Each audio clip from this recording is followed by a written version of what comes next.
नमस्कार, मी मधुसूदन पत्की आणि आपण पाहत आहात एकमेव विचारपत्र दैनिक महाराष्ट्र न्यूज चॅनल. नेमकं तेच यामध्ये आपण ज्या टफ फाईट जिथे होतील अशा लढती बघणार आहोत. त्यामध्ये माण खटाव यामधली एक लढत अशी एक ज्याला आपण लक्षणीय लढत म्हणू अशा पद्धतीची होणार आहे. टफ फाईट होणार आहे.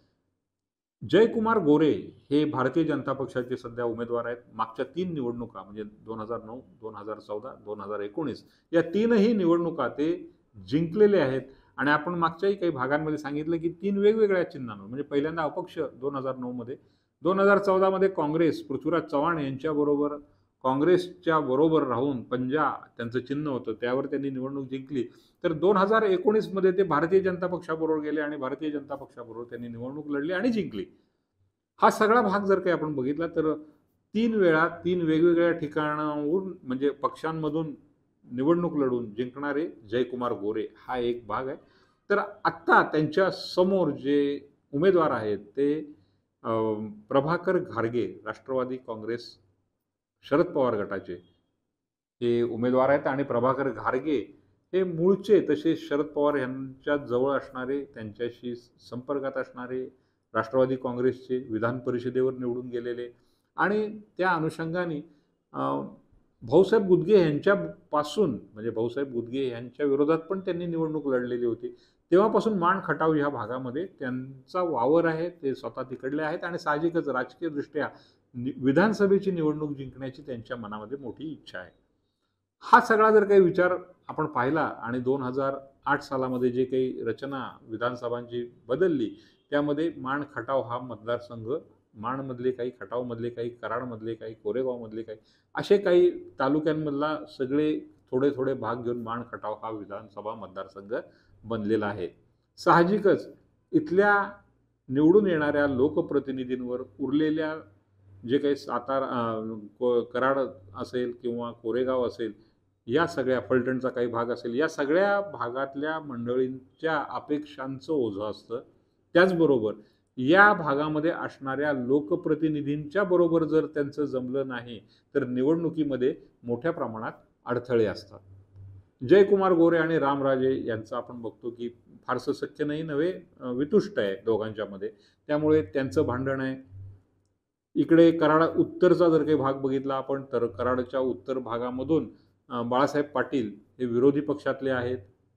रामराजे हे जरी युतीमध्ये असले तरी ते विरोधात आहेत. बाळासाहेब पाटील थेट विरोधातले आहेत. त्याचबरोबर माण खटाव हा भाग जर काही आपण बघितला तर प्रभाकर घारगे, त्याच्यापूर्वी अनिल देसाई विरोधात लढायला तयार होते. त्याचबरोबर अभयसिंह जगताप त्यांच्या विरोधात लढायला तयार होते. ही सगळी मंडळी त्यांच्या विरोधात आहेत. त्याचबरोबर त्यांचे स्वतःचे बंधू शेखर गोरे हे सुद्धा त्यांच्या विरोधात यापूर्वी लढलेले आहेत. खरं तर शेखर गोरे लढणं याचाच अर्थ असा आहे की जयकुमार गोरे यांच्या विजयाची वाट सोपी करून देणं. आत्तापर्यंत असं आपल्याला पाहायला मिळालं की जयकुमार गोरे विरुद्ध शेखर गोरे विरुद्ध प्रभाकर देशमुख ही लढत झाली. याच्यामध्ये जी मतं शेखर गोरे यांनी खाल्ली ती जर काही मतं बऱ्यापैकी इकडे प्रभाकर देशमुखांना पडली असती तर प्रभाकर देशमुख विजयी झाले असते.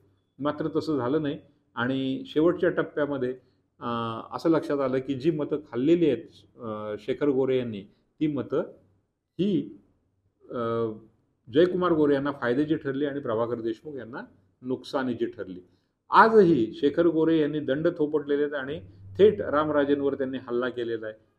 रामराजे यांच्या विरोधात जाणं आणि त्यांची परत ती जी मतं आहेत ती डिस्टर्ब करणं प्रभाकर घारगे यांच्या दृष्टिकोनातूनही ते तापदायक होऊ शकतं आणि पुन्हा जयकुमार गोरे यांना हा मार्ग सोपा होऊ शकतो.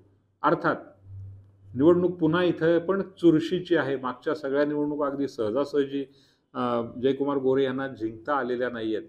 खरं तर पृथ्वीराज चव्हाण यांच्या अतिशय जवळचे ते होते. पृथ्वी बंधाऱ्याचं पहिलं आपण बघितलं की लोकार्पण आणि तिथे जे बांधले गेले ते जयकुमार गोरे यांच्या मतदारसंघात दुष्काळी भाग आहे आणि तिथे काहीतरी पाणी आणावं या विषयावर होतं. पाणी आणणं, दुष्काळी भागातला दुष्काळ कमी करणं, पाणी पुरवठा करणं हा खरं तिथला कळीचा मुद्दा आहे आणि आजपर्यंत तो पूर्णत्वास गेलेला नाही.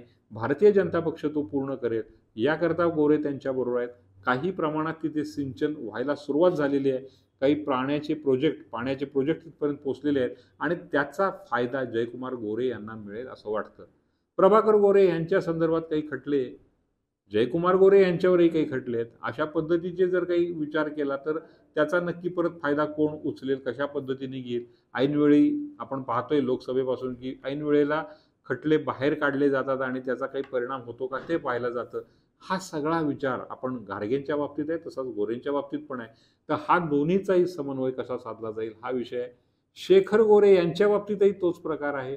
काही प्रमाणात कुठे काही कुणाच्या तक्रारी कृषी उत्पन्न बाजार समितीमध्ये मतांची पळवापळवी वगैरे वगैरे असे काही विषय झाले होते आणि त्यांच्या संदर्भातही काही किरकोळ खटले आणि पोलीस केसेस वगैरे हाही मुद्दे आहेत. अर्थात याचा फार मोठा परिणाम होतो असं नाही, पण परिणाम करण्याच्या दृष्टीने प्रयत्न केले जातात हाही भाग असतो.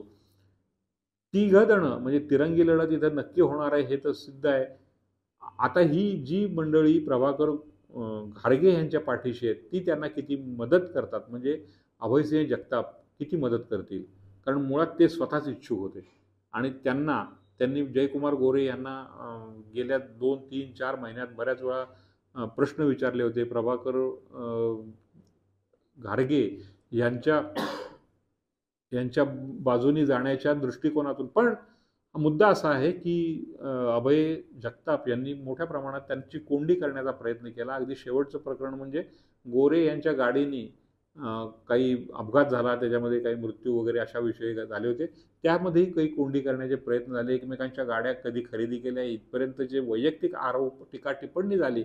हे सगळं होत असताना त्यांनाही इच्छा होती ते कोणाच्या पाठीशी उभे राहतात. अनिल देसाई शरद पवारांना जाऊन भेटून आले होते आणि त्यांनाही इथे निवडणूक लढवायची होती, आमदार व्हायचं होतं इथनं. अर्थात त्यांना थांबवलं गेलं आणि प्रभाकर घारगे यांना आता तिकीट दिलं गेलं आहे. प्रभाकर देशमुख हे खरं तर तुल्यबळ उमेदवार होते. त्यांनी आपली माघार म्हणजे ह्या तिघांनी प्रभाकर देशमुखांनाच विरोध केला होता असं एकूण चित्र होतं आणि त्यामुळे या तिघांपैकी कोणाला द्यायचं तर त्यातल्या त्यात प्रभाकर घारगे यांना ही निवडणुकीची उमेदवारी मिळालेली आहे. तेव्हा आता प्रभाकर घारगे, जयकुमार गोरे यांना कशा पद्धतीने टसल देतात हे पाहणं नक्कीच उत्सुकतेचं आहे. मात्र शेखर गोरे यांची एंट्री प्रभाकर घारगे यांना किती तारणारी मारणारी ठरेल हे पाहणं पण इंटरेस्टिंग ठरणार आहे. तेव्हा पाहत राहूया आपण. हळूहळू 4 तारखेनंतर या संदर्भात डेव्हलपमेंट होत राहतील. त्या डेव्हलपमेंटचा आपण मागोवा घेऊ. मात्र इथे थांबतो. आम्ही आपल्या प्रतीक्षेत आहोत. आपल्या प्रतिक्रियांच्या लाईक करा, शेअर करा, सबस्क्राईब करा आणि आम्हाला नक्कीच प्रतिक्रिया कळवत राहा. धन्यवाद.